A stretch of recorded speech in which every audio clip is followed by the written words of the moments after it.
bestesiyəm.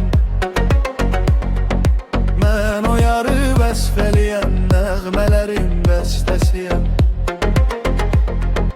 Mən o şirin sözlərinin heyranıyam, şairiyəm. Yara sənə sadiq biriyəm, mən sənə aşiq biriyəm. Mən o şirin sözlərin heyranıyam, şairiyəm. Yara sənə sadiq biriyəm, mən sənə aşiq biriyəm. Məni məndən ala gözlər, ala gözlər.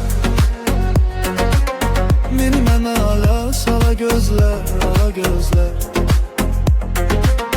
Gözlərindən ala gözlər, ala gözlər.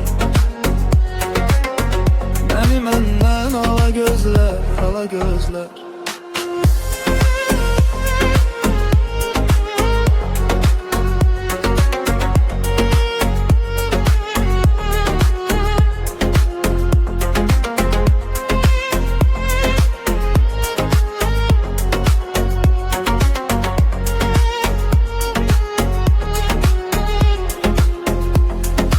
Tut buraxma əllərimi, soyuq şaxta qar nədir ki?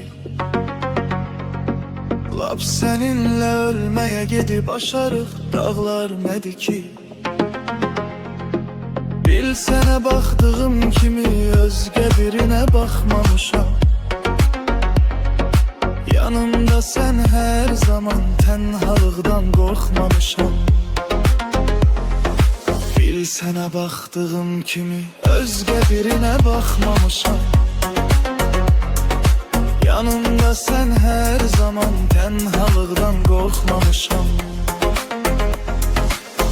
Məni məndən ala gözlər, ala gözlər.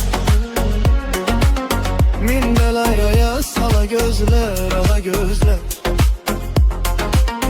Gözlərində qala gözlər, ala gözlər.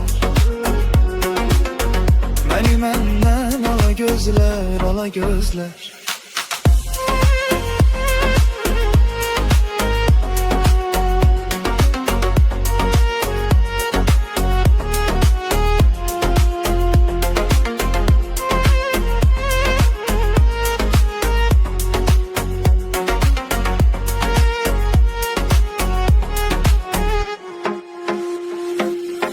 Məni məndən ala gözlər, ala gözlər.